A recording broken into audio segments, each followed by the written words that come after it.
Hello everyone, in today's video we're going to be flying IFR from Robertson Airport up to Harriman West up in Massachusetts, and we're going to be flying it in the Mooney 20. This is an aircraft I have real-world experience with. A few of you were saying, I'd love to kind of see how things are in the real world. You know, what can you tell us and what can you show us? And I'm like, oh, nah, no problem. Now, the Mooney was cool because this was the first aircraft I ever got to fly that had retractable landing gear, that I actually have the special certification for both high performance as well as complex aircraft. It's actually neat having both. High performance just means you know where the cow flap lever is, and of course, retractable or complex just means you can deal with all of it. But what you do in the rain, of course, is you'd be coming up here, this plane would have a canvas cover in it, which is now soaked with water, and you'd sit there unbuckling it, you'd crouch underneath it, your pants would be all nice and wet, even though you're doing the best you can with an umbrella.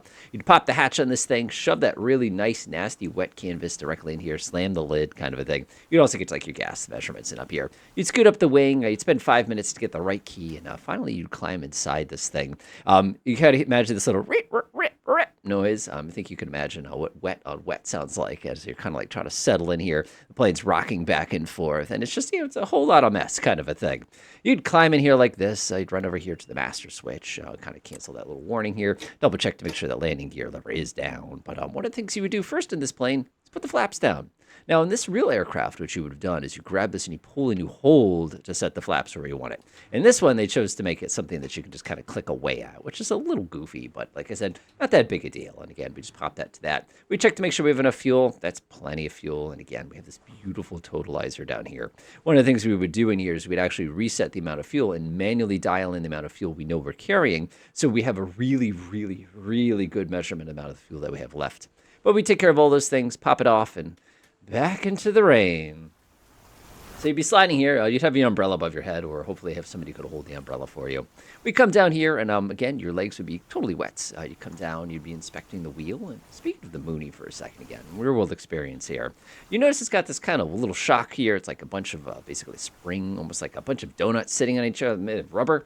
This thing doesn't absorb shock very well, which is going to be really irritating when we go to land it later on. Another thing that you don't quite get is this piece of metal here. See, it's all splashed with water, which I really appreciate. This thing would not be straight. It would be slightly bent.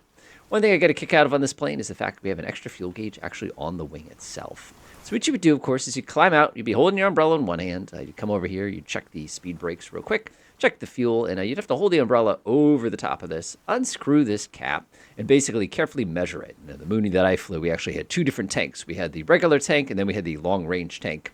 And what they did tell you about those tanks is that they cross-fed. So you get this wonderful experience of opening up this hatch, checking your fuel. You get 10 gallons. And you're like, okay, so you'd fill it up with gas. And then you come back here and check it again, and it would have 15 gallons when it's supposed to hold 30. And you're like, what happened to my fuel? It all leaked into this tank, which now overweights, and now you're out of condition. It's awful. There's another thing you learn on this plane, too, as you do in your pre-flight. And that's the fact this thing is aerodynamic. When you look at the flaps here, notice there's no gaps anywhere. When you come over here underneath and you kind of check against it, you have nothing like you do on the 172s or anything like that. But you would check that. Check the light. I love the fact they got this little bar here to basically keep the flashing light from blinding you. We're going to need that later today. Trust me on that one. We come down the wing, of course, so we have the little lights. Again, these would be LEDs, not conventional. And you have your little stall strip here. This plane has a weird stall characteristic. What it would do is, if you want to imagine me going straight, it goes like this when you stall. Kind of makes a letter C. Very funky, and it mushes at a really high angle of attack, too, which is just something I wasn't used to when I was first learning how to fly this one. Come over here, of course, you got your vents. Make sure there's no birds living in them. Make your way. Pop out the cowl plugs. We inspect the propeller, which is absolutely soaked right now. And you come down to this little wheel. I remember the first time flying this thing, looking at it in the real world, going, are you kidding me? How do we not strike the propeller tips? The answer is they did strike the propeller tips. You got to be real careful when you land. But more importantly, and you can't see this, the distance between this wheel and this wheel is not much. So when you land, you tend to kind of do one of those things off the front wheel. You'll know it when you do it. We check our oil out, and again, you got that all sitting here up at the top. And again, you'd be holding the umbrella over it because you'd be thoroughly soaked at this point. Check our fuel on this side. On this side, of course, we have the actual stall arm. You'll notice this in the up position. This is inaccurate. This would be down because of gravity. And what you do, of course, if they turn the battery on, you could flick this thing up and down, make it go bzz, bzz, bzz, bzz, bzz, bzz, if you wanted to. Like I said, your call. We have a bunch of lights on this side. You've got your pitot cover. You'd pop off. You'd slide down to the edge. Check the lights. These are in great shape for us. I love the fact that they cover them to make them that much more aerodynamic. Very hard to replace. Come over here again, checking everything. Nothing has a seal on here. You'd be looking at the wheel. Oh, one thing I forgot to mention, by the way, is up here in the real plane, see how these doors are equal? They wouldn't be. One would be slightly bent and the other one would be slightly bent the other way. It's just the nature. And there'd also be hydraulic fluid on there and it'd scare the pants out of you. We need hydraulic fluid, otherwise we ain't going anywhere. So we make our way down, of course, the last kind of couple bits here. We've got a little patch for our battery, as usually our ELTs back here. You also have some sensors, too. If you have a GPS, you'll have your dedicated antennas for that. Place to cool the tail and the battery. And then you get my other favorite thing about a Mooney. Memorize this shape. Memorize that shape. You see it? It's the same piece of metal. They stamp it out of the same machine. Just keeping things simple. I don't know. I think that's kind of fun. It does mean that your rudder is not terribly effective, though. You'll know when you go to take turns the first few times. So going back to what I was saying about aerodynamics, do you see the fact that there's no gaps again? And I'm back here, and I go through this all very, very detailed. And you also notice the fact there's no trim tab. Yes, trim is not done with a trim tab on this particular version of this aircraft. Just giving you an idea. And again, there's no gaps in here whatsoever. Just giving you an idea. Somebody scraped this up pretty good, but part of the fun, as I like to say. Make sure the static wicks are good, especially because this is an instrument flight. Our antenna is good. Our transponder antenna, our VOR antenna are looking good. We'd finally be satisfied. We open the door for half a second, and we dive inside, close it, and be like, okay. Oh, man, I hate the bad weather. So, of course, you would sit there and be going, oh, right, that wasn't too bad. I guess we can manage something like this again. But, of course, we're in instrument conditions. So then you have the next set of problems, which is getting your instrument clearance on time. What you'll do is you'll request an instrument clearance, and you have to cross your fingers to the universe that two things. Number one, your instrument clearance happens to be what you wanted. And number two, the fact that your instrument clearance is in a time when you can get in the air and actually use the instrument clearance. Oh, it's part of the fun. So what you do now is you climb back inside. Again, you're doing the best you can to get uncold, especially this time of year. And then we're ready to start the plane. Starting this plane was very weird the first few times that I did it. I was not used to the technique, and it's pretty straightforward. Again, we can do a Microsoft Flight Simulator start. You can't see the air quotes, but they're there, trust me. For me, of course, because of the way I have my starter set up on my joystick, I have to set this into the both position. Otherwise, this isn't going to work. So the way this works is like this. You go ahead and turn the mixture on, you push the throttle all the way forward, and you turn on the boost pump, and you look for peak pressure. And again, you have your little fuel flow gauge up here. Go ahead and pop that sucker on. Wow, that works a lot quicker than the real one does. And that is it, we're primed. So then you go ahead and pull out the mixture handle all the way. Now, this seems like a weird step, but it's actually a really important step because you don't want to flood the engine. Also, you start the engine, then you turn the fuel on. Don't think about that too hard. All right, so we're good to go. We'd open up this little hatch and yell, clear prop. And be like, now I'm now it's on my lap. I hate this.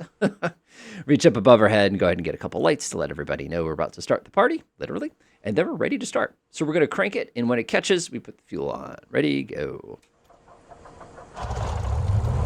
Delightful. And again, we want to save some fuel, so we go ahead and pull this out just a little tiny bit. And now it's a good time to go ahead and get everything all warmed up and kind of ready to go. Fuel pump is off. I'm just going to go through, get all of our buttons on, and make sure that's all set. Go pop it onto the altitude select mode. That looks really good to me. We're not going to use any of this, but we will do a pre-selected altitude. Where we're going to do 6,000 today. Make sure you click on ARM. If you do not ARM, you will not get a selected altitude. You go right through it, which happens to basically the best of us. So while this is going, I'm going to press the tab key real quick and pop the flight planner. We want to get our flight plan all squared away here. We are definitely going to be doing IFR today. The weather is, like I said, this is real world weather. This is just how nasty it gets sometimes, but that's part of the fun. Let's see, we're going into KAQW, which is going to be really terrifying for us. Runway 11, that sounds good to me. We're going to do an approach. It is going to be RNAV B. We have plenty of things to choose from. We definitely want to take Woody is going to be the better choice here. There's Woody right there. All right, so we're taking Woody. Let's see, Woody is going to be this way. Lousy Woody. Who names these things? All right, looks good to me. We'll go ahead and change the procedure. Looks solid. Let's just do an idiot check here. We're going to take off from Robertson. We have no departure procedure. We will have a route, though. We need to add a waypoint real quick. It's going to be CTR. That's going to be Chester. Nice. We're going to add that. Don't forget to do that. Let's do an idiot check. We're going to take off from Robertson, runway 2, which sucks for us. We're going to go down to CTR. That's going to be Chester. It's up north a little bit. No arrival procedure. We don't have one. We're going to be taking the RNAV B via Woody. We got all sorts of fun, nasty things to do here. And, of course, we would have done all this before we take off. But here we are doing everything before we take off. So I love the fact there's a send button here. You can press send. And I love you can just go bloop like that and send it to the avionics and everything automatically and send it to air traffic control. So, of course, you'd be sitting here on the ground. You grab your pen. grab your knee board again. This will be on my right knee. Is going to be my knee board. I have my spot for my iPad on the left one. You just sit there and go, okay, here we go. So in the real world, of course, we call Bradley, and we'd ask for IFR clearance. And I see that they did not get my IFR clearance when I asked it. That's okay. Let's see here. Fly. The cruise flight level is too high anyway. You should have done 6060 anyway. That was my bad. 060, 69. That could be fun. Let's see here. Flight level, feet. We'll do 6,000 feet. We could also say auto, but that never works. All right, there. Let's go ahead and send that one back one more time. Send to, well, we still don't have our avionics even running yet, so it's going to be a minute. Let's pull this all the way back. You can see we have no GPS position. Send to AC. Let's see here. Cruise altitude cannot be reached. I believe I can do 6,000 feet. I'm not quite sure why you think that, but I'm not going to argue with it because, like I said, I can fly it without sending any sequences or anything like that. We'll send it over to ATC. We'll get that once we get up in the air. If I push auto, still grumpy at me. Oh, I know it's not sending. I'm not going to worry about it. So what we'll do is we'll come down here and we'll set it up as a regular flight plan. Like I said, the aircraft that I flew, the particular Mooney I had, you did not have the ability to actually have a GPS. You had to do things the old-fashioned way. All right, CTR is going to be our first place. That's Chester, Northeast USA. That's correct. And press enter. Obviously, we want the VOR. Yeah, that's the one. And we'll go ahead and just dial in our last waypoint, which is KAQW. Whoa, AQW. That sounds better to me. Press enter. Or don't press enter because you typed it in wrong. That's okay, too. KAQW, off. Press enter to accept. Okay. Third time's a charm. K, A, Q, W. All right, shut that off. Let's see. It looks good to me. Looks good to me. I can go ahead and pull this out to see if that'll make a difference here. Press enter to accept. Okay, then. Now we'll do this the hard way, then. Shut that one off. Enter. Enter. Huh. That's interesting. Oh, because it got that part of the flight correct. Actually, got the whole flight correct. Weird. Okay, then. That's going to be weird, because when I press approach, is it going to recognize it? Hey, there's my RNAV-B. And like I said, we're doing Woody today. Well, okay, if you're just going to be weird like that, then I'll just let you be weird and disregard you. That's avionics for you. Avionics in the real world are just about as reliable. Well, they're much better. All right, so that's all squared away. 6,000 feet has been selected. We're good to go for that. And the real world, of course, like I said, we'd have to get clearance. You'd be doing it on your cell phone, by the way, which is it's a process, by the way, if you haven't done it. One thing I do want to do, though, is get ready for flying in clouds. And when you do fly in clouds, there's just a couple little things I recommend. Obviously, think about visibility, both in terms of being able to be seen as well as to see. So anything you can do is on the ground as far as like getting things like lights all set up and stuff like that. You want to make sure you have that kind of squared away before you really, really need it, because you don't want to be fiddling with lights once you kind of get to that position. So we would call for a clearance, of course. They'd give us clearance. They'd say clearance void in 5 minutes, and you'd be like, oh, God, go, go, go, go, go, go, go. And you basically stomp the gas there and start making your way through. So now the first time you're taxiing in weather like this, and I love the way you're getting it in sheets. It's just so, this is so authentic, it hurts my feelings. You'd be getting in sheets, and it'd be making a lot of rackets, and it'd be smashing up against the windscreen. You'd be hearing all these awful sounds, and like I said, like we would call for. We probably could go get VATSIM and have them do the clearance for us, but it's going to take a lifetime. I'm not going to fight it. No windshield wipers, and one of the things that surprises when you take passengers on flights like this is to like, you can't see. I'm like, don't worry, it's not going to be an issue once we get rolling. It sucks to be you, boy. Oh, that was rough to him. But the cool thing there is that as we're kind of cruising around, you don't really have to worry about that. The wind will kind of take care of it for you. It will get loud, and that's kind of the biggest shock I remember. Loud and turbulent. It'll be very loud. It'll be very, very bumpy. So we're just going to kind of bounce along. Fun story here, getting real-world stuff. When I was first here, I was learning to land an airplane in the real world. So I don't know, it always puts a smile on my face whenever I come back here, because I remember that first time coming for landing thinking like, oh, I played flight sim, I'll be good at this, and being absolutely awful at it. And it was so funny, because I remember like getting to land at number 3, and then like the front wheel is shimmying back and forth, and I think I've done something awful to the airplane. The flight instructor's like, go around and do it again. And you're like, you did like 10 or 15 landings on this little rinky-dink airport, and you're feeling real self-conscious. And of course, somebody else would show up and they start doing landings, and you're like, no, go away. You know, it's kind of like when you go to land and somebody's watching you, and you're like, oh, can you go somewhere else, please? All right, let's go ahead and tap that brake. Oh, boy. Ew. So the other thing you find out when it's wet like this is you stand on the brakes and the thing goes, and basically catches one brake, then doesn't catch the other one, then you skid, and you try to compensate, and then it skids in the other wheel.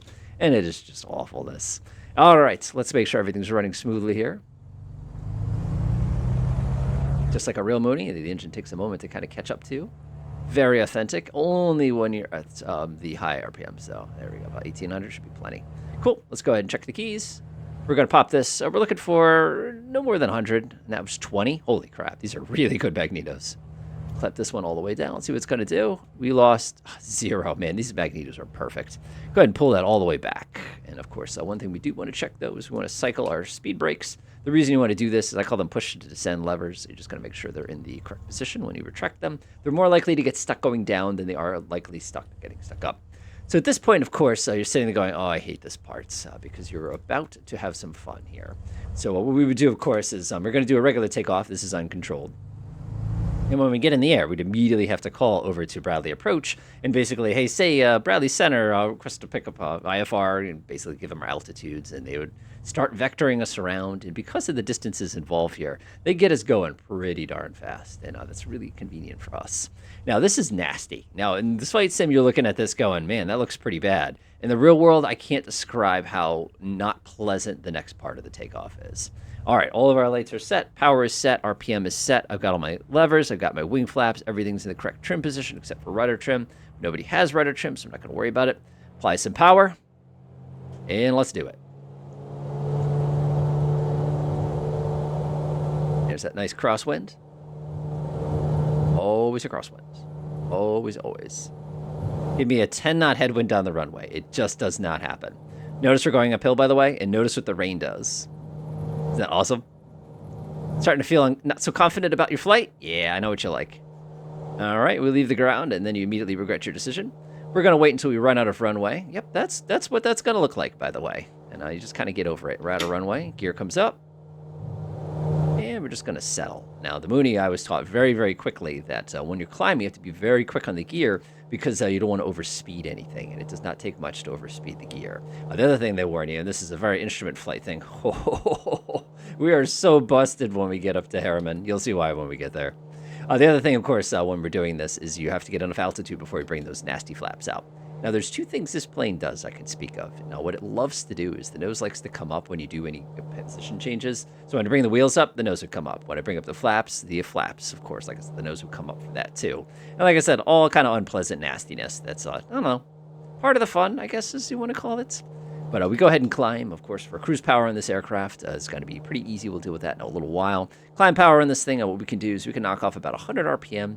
The one that I would fly, you wouldn't really have to make a reduction quite like that because we don't have as big of an engine as we do on this one. So it's a little bit bigger. So we're going to bring that RPM a little tiny bit, and you can see we're pretty much on course. I'm just going to come to my left a little bit.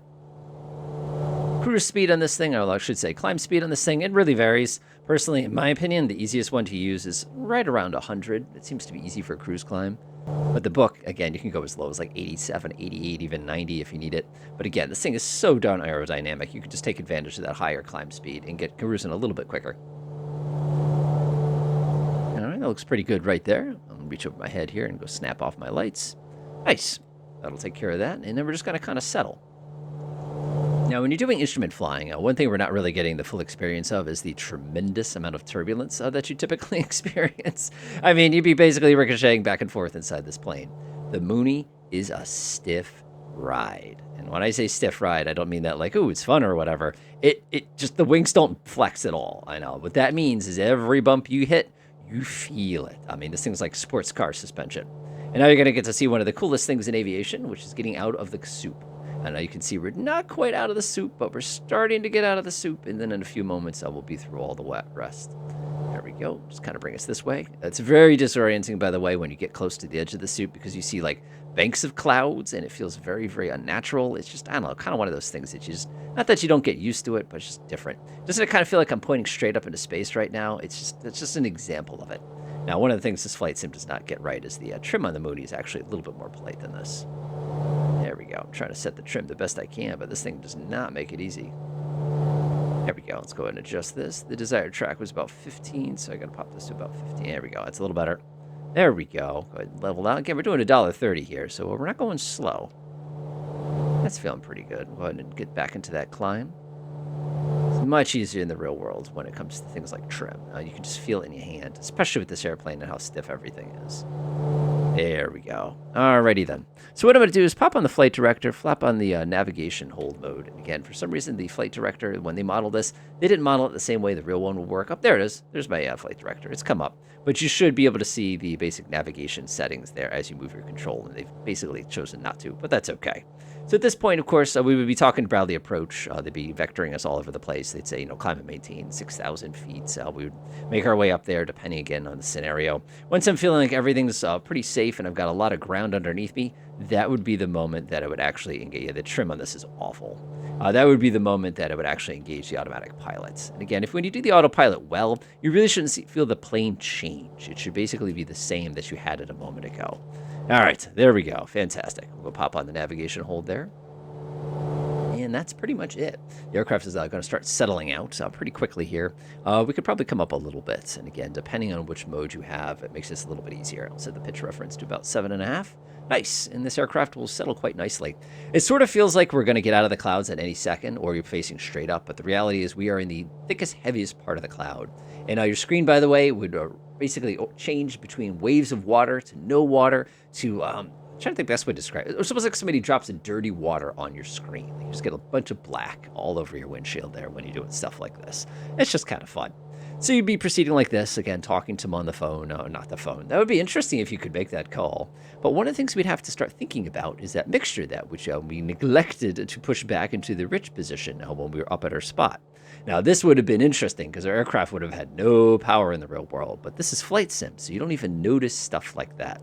But one of the things you can check out real quickly here is if you look at my EGT, you can see that it's actually right at the sweet spot. So even though we pulled this out, we were actually just basically set it up perfectly for the purposes of leading the mixture correctly. Flight sim, everyone. Have you seen flight sim? Because flight sim does things like that. You'll actually notice if I enrich in the mixture, my exhaust gas temperature goes down. That's a flight simism. In the real world, you would have had a real hard time taking off, just to give you an idea. But for us, we can get away with things like this. As a matter of fact, I'm leaning the mixture out now. You can see me doing it, and my EGT's just going right through the roof. So what you would do at this point, too, is when you finally get to level off, is you experience the Mooney's next little quirk, and that's its acceleration. We'd be hitting our 6,000 feet. If it goes right past the 6,000 feet, that means for some reason the altitude arm was not set correctly. Like I said, don't worry about it too much. We can adjust that real quickly. There we go. And with that nice and set and level off, we have to get ready for cruise.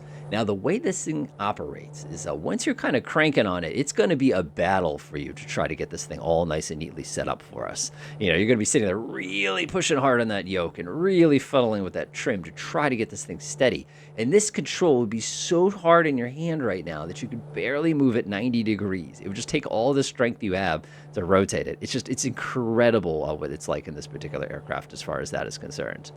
Vertical speed, we're going to go ahead and pull that out. We can go with this a crank, and again, you right click on this, and normally this will let you set your vertical speed, but they have a little bit of fun with it. That's okay though. Whee! Excuse you. There we go. Nice and better. Hey, I fixed it. Cool. So we're now going to proceed. One of the things that I learned about the Mooney 2, and I can speak to this, is the fact that you'd be flying very, very high. We like to fly higher because of the fact that there would be things underneath you that are slower. So let's go ahead and get our power set up. Power's real easy. You just reach above your head. We're at 6,000 feet and just go straight across. So 6,000 feet, if it goes straight across, 75% power is 2324. 2324. 2324. Look at that. So when we do that, of course, it would tell you your fuel per hour that you need to aim for here, and that would be 15.6. So you come down here. Well, I would come down here in this aircraft. We can look right here. We need 15.6 GPH. Check this out. Ding. And you can see this aircraft is perfectly leaned out. By the way, you're going to chase this for an hour. I remember my first experiences with this. I never, ever, ever actually got it exact. And you'd set it perfectly. You turn away for it for like a second, and it would move again. And you're like, you know what? Forget it. I'm not even going to go to work with it, kind of a thing like that. So our mixture is perfectly set. Power is perfectly set. RPM is perfectly set. And we're basically just cruising here for about 12 and a half minutes. And don't worry, we'll skip the trip. All right. We're getting awfully close. It's a good time to go ahead and start getting ready for descent. So what we would do, of course, is kind of run through everything sort of backwards. So go ahead and set up our lovely altitude we're going to try to go to. I have to actually right-click to push that back in, so I'm going to adjust it. Let's see, we're going for 2,000, right-click. We're going for 2,000, whoops. 2,500 feet looks good to me. And we can go ahead and arm that. Like I said, it was a little goofy last time. Not too annoyed about that, though. and we'd start our descent. Now, one of the jokes I made a little earlier was the fact that this aircraft has a press to descend button. It does. It has speed brakes. Now, the speed brakes on the real one they're aggressive, but they're not like 737 aggressive, kind of a thing like that. So let's go ahead and start making our way down here. So again, we can pull this, and normally, like I said, you could just set the vertical speed here. This is being a little tough for us today, but that's okay. We can pop that one off, go down, down, down, and then basically get the aircraft coming down on its own. There we go. Now we can arm that. It's being disagreeable. Not worried about it. So we're going to use our press to descend button. So all you do is you pop those. Oh! Okay, it's not that strong. Oh! Thought I was going to get thrown through the front windshield here. So when you do that in the real world, again, this is, again, go back to the real world, you'd slide forward a little tiny bit in your chair, and it'd be like, oh, hello. And one of the things I can see here is that we just busted out of the clouds, and again, this is completely real-world weather today. And it doesn't look good. It looks like we're going to have a bunch of really tall mountains, so it's really, really, really, really, really important that we hit our altitudes when we need to hit them here. And let's see here. Actually, we want to be about 3,700 feet. So let's go ahead and review our approach here on how that we would do. Again, air traffic control will be giving you specific instructions to send maintain 3,000, whatever it's going to be. So it looks like we're going to be going, actually, we should have done Yogov, but Woody's going to be the better spot here. Let's see here. I see our mountain peak that's 2290, 2554, 2688. Yikes. We're going to have to be extremely careful here. Let's see here. Woody is our initial approach fix. So we need 6,000. Our minimum today for circling. You can only do circling here. Oh, that's not good. That's 3,280 feet. Oh, okay. That's problematic. So for those of you in the audience who are just kind of enjoying our little rain trip here and everything else that kind of goes along with it, our minimum here is 3,280 feet above sea level. Now, if you notice really, really carefully here, you'll notice at Woody, we're supposed to be at 3,700. At Lousy, we're supposed to be at 3,600. Our minimum is 3,300. So it's, we basically have, let's see here, 7 and 6, 13, 14 and a half miles, basically, to get down 300 feet. So we'll be using pretty aggressive uses, and that's the altitude alerter giving me a heads up that we're about to hit about 1,000 to go, which is fine. This is going to be dangerous. So again, in the real world, we'd be getting ready for everything we need to get ready for. Go pop on our landing lights to let everybody know we're going to be stupid. That would be easy to do. Good time to go ahead and switch tank. And when you switch tank in this plane, in the real world, boost pump comes on, switch the tank, and you're just going to give it a few moments to kind of settle on that tank. And you can see we already went through 6 gallons to get here. So not so fuel economical, but that's okay. All right, that comes off. The reason I'm pushing the mixture in now is it's one less thing to worry about once we get down to altitude. I'm going to go ahead and hold my hand over the alt button. Like I said, autopilot's really good at holding the wheel. It's not good at making logical decisions. That's kind of on you, and trust me, you'll be babysitting it. All right, stand by for altitude hold. It's coming on in just a moment. Let's see here, 3,700, 3,700. And stand by altitude hold. 1 Mississippi, 2 Mississippi, 3 Mississippi, 4. Let's do it. Go ahead and level ourselves off. Oh, feel that nice little tug, and then we're going to start pulling fuel out of the right side here. Power is still really, really well set, and we're going to go ahead and get rid of our press to descend option, and that's just going to bring in our speed brakes like that. Like I said, you don't have to use the speed brakes that aggressively. I don't know. I think they're wonderful. Something I wish I had on basically every plane ever flew. All right, so our final approach is going to be 300 degrees today. So we're going to do 300 degrees. The only thing we really need to be thinking about is whether or not we're going to do a hold here. Right now, if I open up the actual flight plan, you'll see they're expecting us to do a hold. If I don't want to do the hold, I can actually come in here and delete the hold. You don't say anything, I won't say anything. And with the hold out of the way, you can see we go right to Rudy, and we basically take the left turn, which is easy. Okay, so now we have to kind of get ready for this. Let's get everything ready to go. We definitely want to be thinking about things like weather, to checking all those things. So we need to get 134775. We've got to check the weather as we're coming in. 134775. Let's get that on right away. Again, air traffic control will be kind of letting you know some of these things. Let's see what we get. Kilo Alpha Quebec Whiskey Automated Weather Observation 19000 Zulu. Wind 11 visibility 8 and heavy rain. Sky condition ceiling 1,600 feet overcast. Temperature 18C. Dew point 17C. Altimeter 2977. All right. Kilo Alpha Quebec Whiskey Automated Weather Observation 19. All right, so you're probably wondering, I pulled out a calculator and did some addition here. So there's a lot of things we just found out. One thing we found out, of course, is that the ceiling is 1,600 feet overcast. Remember, ceiling is above the airport. So our airport is a total of 654 feet. 654 plus 1,600 gets you 2,254 feet, which would be the point where the ceiling actually is above sea level. Now, the problem here is if we come down here, you'll observe that our minimums, you see that, is 3280 with 1 1/4 visibility. That means that we're never going to be able to get underneath that cloud layer based on what ATIS just said. So there's a very, very good probability in our flight today that we're going to have to do a missed approach. And the reason being is, like I said, we know that we're looking at about 2254 for the ceiling. We know here that our instrument approach only gets us down to 3280. That's going to be interesting. I did not expect that at all. So what I'm going to do is fast forward a little bit to the approach. All right, here it comes. So the big thing with this plane is we are so aerodynamic. When we're doing approaches like this, we have to basically keep that in the back of our heads. And you'll know what I mean when we do it. Minimum's 3,300, I believe I said it was.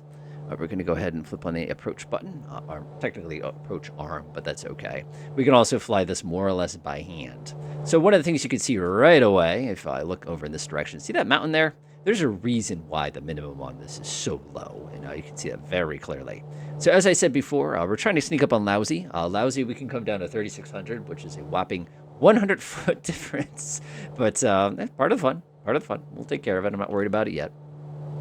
And we're just going to kind of just relax. This is not fun. We have lateral navigation. There's no LPV or anything like that. This is truly a non-precision approach we're attempting here. My airspeed is a little quick. And as a matter of fact, if you come down here, gear down is 140. You can see I'm doing basically 140. I can put my wheels down at any point. And you can also see I've also made a power reduction here. I'm down to 19 inches. And I'm actually going to push my RPM up to 2,500. We're going to need that full power. So for me, again, this is going back to real world again. Things I'd be thinking about. I would have a pretty confident feeling that I'd have to go to a new airport. That was just going to be the way it's going to be. This is not an easy airport to get into. I honestly don't know if we're going to succeed. You're literally going to be watching with the same tension I'm going to be watching of whether or not we're going to be able to safely get onto the ground. This is going to be, like I said, kind of fun.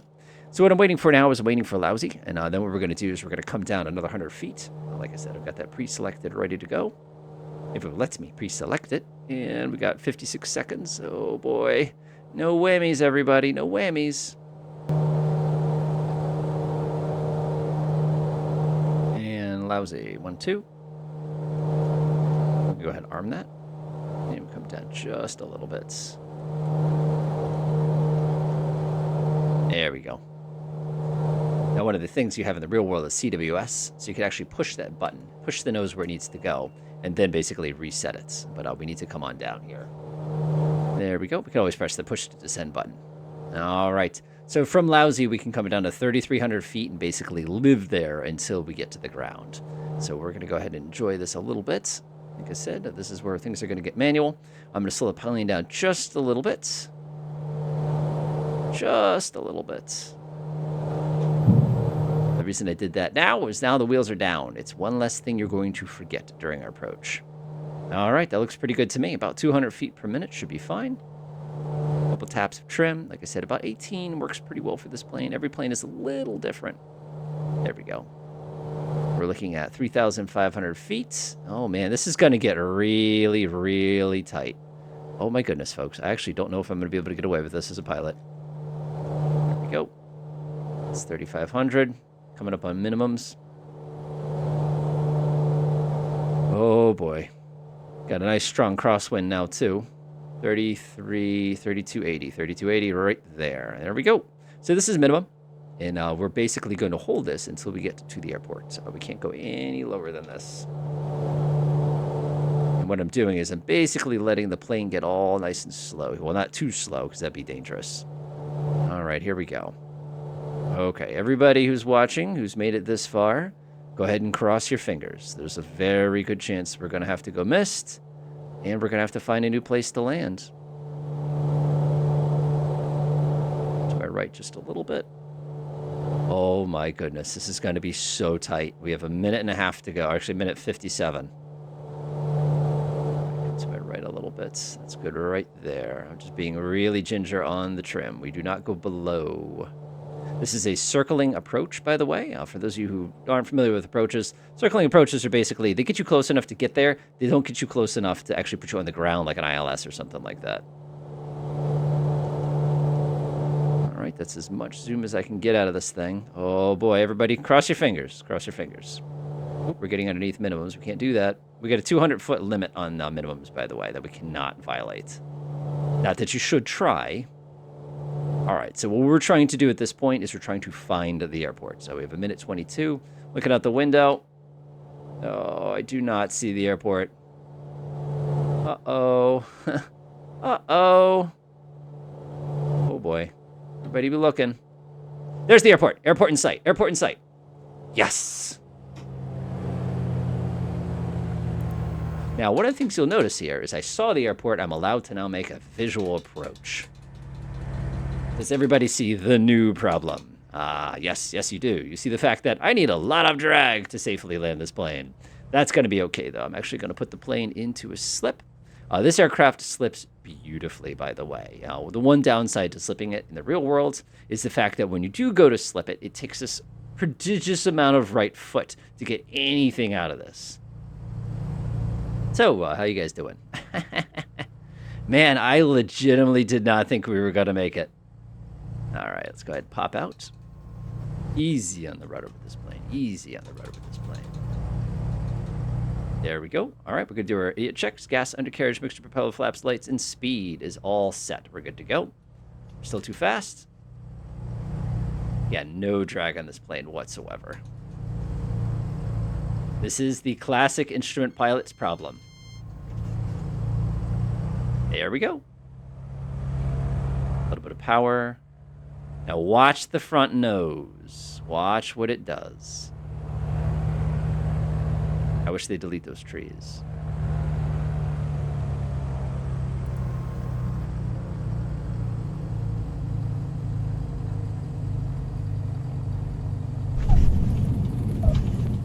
Did you hear one boop boop like that?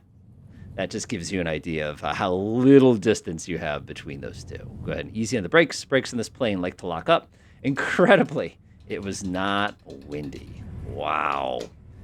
Whew, I legitimately did not think we were going to make that today. That was kind of fun. That was kind of fun. I definitely felt that one. So at this point, of course, and like I was mentioning, a Bradley approach, you'd be done talking to them already. They'd make sure nobody's going to be in the zone or anything like that, except for that one guy who's doing the same mistake that I am. So the joke here is, like, in the real world, you let go of this, and you could see where your fingers had imprinted on the side of it during approaches like that. When you're not confident you're going to be able to safely find the target runway. All the stress kind of leaks back out. So I'm not going to sit here and go all the way to the end. This has been a very long video, but it gives you an idea of just how that can be in the real world and how much fun that actually is. Cleaning this plane up as far as when we're all done with things, we pop the radio master off. You give it a few moments. You got to kind of let it run for a little bit here. And what you're going to do is you push the throttle forward and you pull the red handle out at the same time. And you give it a moment, and all of a sudden you go... There it is. And the interesting thing is, with the one that I would fly, of course, you have cow flaps and things that we didn't have to worry about. But other than that, thank you for watching. Hopefully you had a little bit of fun here, because like I said, that was pretty cool. That was pretty cool. I'm glad you got kind of that real-world edge to things. Enjoy.